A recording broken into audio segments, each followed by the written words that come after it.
সন্তান হয়, অন্ধ সন্তান হয়, পাগল সন্তান হয়, অন্ধরা বিনা হিসাব জান্নাত।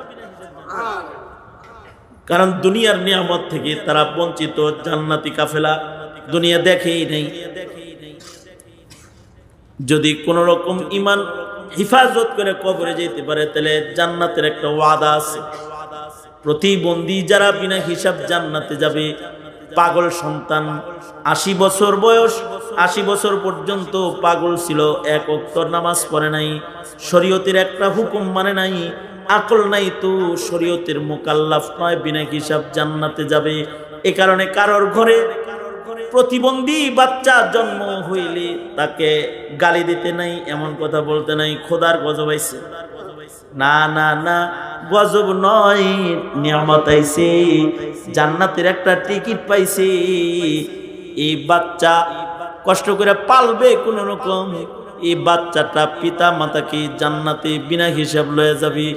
পাগলকে যখন আল্লাহ বিনা হিসাব জান্নাত দিবে, তখন পাগলটাই বলবে, ওগো আল্লাহ, আমি জন্মের পরে আমি পাগল, এটা দেখা বুঝাও যে মা বাবা গলা টিপা আমায় হত্যা করে নাই, আদর দিয়া আমায় পালছে। ওগো আল্লাহ, ওই মা বাপ ছাড়া আমি তোমার জান্নাতে যাব না, তাদের আমার সাথে দাও।